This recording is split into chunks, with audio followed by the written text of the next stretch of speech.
So about 2 months ago, I found a build from Exiled Cat, and I said I'm going to do a Sweep Slayer because that seemed like a really fun thing to do. And I pretty much followed the build guide to the letter until I got to the end game, and some things had to change. A lot of things had to change, and a lot of divines were in fact spent. So let's see what happened to my Sweep Slayer 2 months in to 3.25 in Path of Exile. It's going to be a little bit different. So a couple of things have in fact changed from Exiled Cat's setup guide and what I decided to adjust on my end as well. If you're pretty keen to eye, you might figure out what's already happening. I did stay with the Axe build and still decided to do the non-crit version of this. So we're focusing on just pure physical damage, attack speed, and accuracy rating. We are doing Impale support, Awakened Area of Effect support, Awakened Brutality, Sweep with +3 levels, Awakened Melee Physical Damage, and Multi-Strike. I'm not rich enough to get a Multi-Strike Awakened gem just yet. I'm still working on getting my Mage Blood first, and then I'm going to get that afterwards. Now, you don't need a Mage Blood for this build because I don't have one, as you can tell, but it's nice to have because we also did get a Progenesis. I got one for like 10 div, which is kind of crazy. Headhunters are like 8 div, which is even more wild, but still. So we do have a Progenesis on here as well. That way we can just run through any sort of leech, which is really nice. The gear I have, I basically just went onto the trade site and said, okay, what's about 10 or 15 C? And then I crafted the rest of what was missing. And now this piece of gear is like 2 or 3 div. So you don't always have to buy the most expensive gear. You can really just make your own sometimes and just add those pieces that you're missing, just fill in those gaps. So it's kind of nice to see. Another piece of gear that I added as well was Admiral's Arrogance Antique Gauntlets. I pretty much wanted the increased attack speed, the armor, and on top of that, the +3 level of all melee skill gems.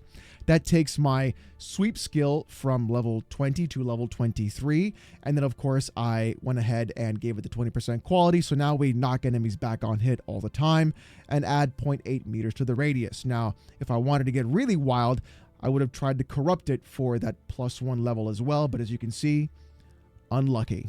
Now, the one piece of gear that we really did change on this was adding Ralakesh's Impatience Riveted Boots. I realized that Exiled Cat's build had a few concerns for me. It felt very squishy near the end game, doing more content, and really didn't feel right. It also felt like I was hitting too many buttons. I'm more of a Pathfinder player. I want to hit one button, drop a totem, and watch the screen explode. That's kind of like my style. So having to hit Warcry and then having other things go off as well, and then trying to keep my endurance charges up or not having them stolen or having them on time, and just watching those timings didn't feel good at all. So I decided to make a few changes on the tree as well. In fact, let's go to the POB now so I can show you guys how that's looking. So here we are on the POB, and as you can see, things look very different from that video 2 months ago. We've completely almost removed everything on this side over here. We've dropped Fortify on the skill gem and got it in the actual tree instead for now 23 fortification, and every melee hit fortifies. So that's always nice to have Fortify up for that reduction in damage. On top of that, what we did was, because of Ralakesh's Impatience, if we have one endurance charge or one frenzy charge or one power charge, it counts as our maximum. So I really didn't want to press more than one button while playing this build. Because of that, we took Disciple of the Unyielding, and we also took Disciple of the Slaughter. We are at 7 frenzy and 7 endurance charges. Now, we could have gone for the gloves that would give us one more frenzy charge to have 8, 8, and 3, but I decided against it because I prefer having the higher level on the sweep gem rather than just trying to get another frenzy charge. And mathematically, it almost kind of worked out to the same DPS, so it really was like a toss-up. And that's the thing about this build specifically. It pretty much is a give and take. That's the big problem I've noticed with it. We do have some life leech on hit, about 790, but we are attacking 4.41 times per second. At level 98, we would be at 10 million DPS, and we are sitting here when every flask is up at 439,000 EHP. Now, I know EHP is not the big thing, but when we look at what we can take in terms of hits, we're sitting at around 45 to 50k per element being able to be taken as HP on hit. So that's really nice to have as well. A couple of the downsides we're seeing here, We're not stun immune. Not at the moment, because we didn't take Endless Hunger. Instead, we took Headsman. We wanted to have that really nice culling at the very end to give us that 2 million DPS. If for some reason you feel like you're getting stunned a bit too much, you could always go for Unwavering Stance. You'll be level 99 though if you did that. Or you would just go ahead and take Endless Hunger and then just have overpower damage on Leech, and it'll feel comfier as you play. Now, a couple of things too. I did get the Light of Meaning Prismatic Jewel. It's not the best gem to get, but I figured it'd be nice to just throw in there as well. That was like 2 div. On top of that, we got a Lethal Pride Timeless Jewel. This one was about 6 div. And then over here, the Watcher's Eye was also about 3 or 4 div. So in reality, all that I really spent on this build was around 45 to 50 div. Just running a couple of Essence maps for about a day or two got me exactly that. This league has been really good in making money, and the floor being raised is always really nice. And so when we talk about things with balancing in this sort of build, you always want to take a look at what kind of damage you're doing to what kind of defenses you have. It's never something where you're going to be super comfy all the time, but at the same token, it is fun to just press one button, watch you spin in a circle, and the entire map does explode. The thing is though, with this build, you can choose what you'd like to do, whether you want to be more comfy or decide to do more damage by choosing between Blood Stance and Sand Stance. That's pretty much the give and take on this. Personally, I choose to do Sand Stance instead, mostly because it is a little bit comfier and I'm pretty stupid when I play. So when I do Sand Stance, I'm about 6.9 million DPS. Still pretty good for just a 45 to 50 divine build. Nothing too bad. I could get a lot more out of this if I wanted to. If I did a couple of things like adding some large cluster jewels, adding a Thread of Hope, doing some other stuff, there's a lot more that you can do to improve this build, but on a budget, it hasn't been too bad. So let me show you guys what it actually plays like in game. That way you get a feeling of what you're going to actually expect if you want to do something like this on this league or something later on. So a couple of things though, just to give you guys a heads up, I have not done the Elder in Shaper's Realm yet. I have done it before on the previous setups while trying to figure this build out, and things didn't go well. That's kind of why I spent a lot of divines just trying to figure this thing out specifically until Ralakesh came in, and that pretty much was the linchpin to make this build in fact work. I was getting one shot before. I don't think I'm going to get one shot now, so if you want to put a little unlucky in the comment section, that'd be nice too. Let's go ahead and pick a map here. We'll just grab one real fast. We'll do Academy because it's nice. 71% item quant, item rate 42%, magic animals, magic monsters, power charge on hit, unique bosses, 25% less area of effect. I don't like that area of effect because I do like to have a bigger area. Let's see what else we get here. Reduce flash charges. We don't really care about that specifically. Unique bosses, area of effect, physical damage. We're fine. So we'll just do that real quick and I'll show you guys what this runs like. We'll add some ambush on here as well. And I'll waste some scarabs for you guys too. It's not a big deal. Are going to play in Sand Stance because I just feel better about it just right off the bat. I do like to have Blood Rage on because it's just easier for me. As you can see though, this is pretty much how you're going to play. You just walk up, sweep, and there you go.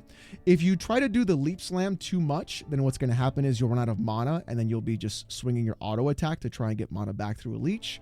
And then you'll go from there. So I don't really recommend doing the Leap Slam through the map and then trying to get everything there. So you're not going to be clearing as fast as like everybody else with his Lightning Strike and stuff like that. But as long as there's enemies in the area, you're going to be fine because you're just going to be doing one of these, just slamming them through and having a great time.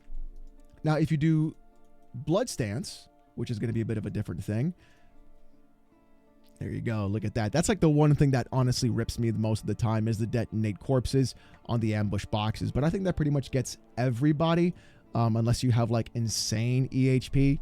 But that's about, you know, again, I'm not really paying attention. And that's pretty much what happens to me all the time. So here's Blood Stance. And we are going a bit faster because of that, which is kind of nice to see. We'll go ahead. No, we don't need anything on there. And it's just a really chill, comfy build. If you're playing it in Sand Stance, it's a fun build to watch health bars go down if you're playing in Blood Stance. Let me not make that same mistake again. Progenesis, I think, is really imperative for this build because of the fact that you have Leech and just allows you to deal with any sort of like big shotgun damage. I didn't think Corrupted Blood would work with this because I wanted to mitigate as much damage as possible. But Progenesis kind of does that already on this end. but you are going to have to focus on leech more. So attack speed is going to be a big thing, and damage is going to be a big thing. Impale is also huge as well. The nice thing though is that because of the Slayer skill tree, we don't have to worry about reflect physical, so we can do those maps if necessary, so it's not a big deal. And I just got shotgunned. So you're still going to get tapped every once in a while, especially if you are just in that kind of environment. I am, of course, playing in Bloodstance. That wasn't a smart thing to do, and I just tapped it, really wasn't paying attention. So that's pretty much how this build works. Can I do T17s? Yes, I can do T17s when I'm not half paying attention while I'm playing. You're not going to be able to turn your brain off and play this directly. You are going to have to pay attention. So it's not going to be a lightning strike build where you just walk through a map and get everything done. You're going to have to take your time a little bit and just clear the map directly and make sure that you're not missing anything. Can you do Ubers with this? Yes, I was doing T17s and I decided to fight a boss in Ubers without knowing any of the mechanics whatsoever. And I got them to about 75% HP until the power went out in my house and it didn't come back in time, so I lost all the gates to get back into T17. So that was fun. It was in Ziggurat, by the way, so that's a good time. So yeah, you can definitely do Ubers with this if you'd like to. T17s were pretty easy to take care of as long as you're playing properly in Sand Stance and you are just not trying to rush through everything. Clear speed, I give it about a 6 because, again, if you're trying to go ahead and leap slam through everything, you're going to have mana concerns and mana issues, and that'll be a problem. DPS and bossing, I give it about a 7.5 to an 8, depending upon how good you are or how lucky you get in certain situations. Like I said, I still have to do Elder and Shaper's Realm and things along that nature. Overall fun. So is the build fun? Absolutely, especially when you are throwing sweeps everywhere, knocking enemies back and then stunning them and then hitting them with impales, which reflect impales, which is also like a really fun thing to do too, just to watch that kind of like little move go over their head and you're just like, haha, I gotcha. And you stun lock them basically, which is a fun thing as well. You don't have to worry about war cries anymore because of Ralakesh being on there as well, but a war banner is nice to have. I did add that. Oh, just to make sure, I took automation and put it to Berserk. So whenever rage is up, it's being used and you're pretty much just on it. So it's nice to have Berserk on a constant there, not having to worry about pressing another button. I don't like to push a lot of buttons. I want to push 1 or 2 and then just go from there. Real quick, also, I think Harvester of Foes is going to be necessary. Like I said, if you get a Thread of Hope or something like that with your necklace, you should be fine. But pretty much, I'll put the POB in the link in the description down below if you guys want to check it out. And let me know what you guys think of the build. If you have any recommendations to make this better, either more DPS or comfier, or even both, put them in the comments section down below. If you want to see more of this kind of content though, subscribe to the channel. I'm doing more build guides, more how-to guides, and also more stuff as well in Path of Exile, Last Epoch, and Diablo 4. So subscribe. We're on our way to 2K subs, and it means a lot. With all that being said, you guys though, thank you so much for watching. Hope you have a great one, and I'll see you next time. I'm going to go fight some Ubers.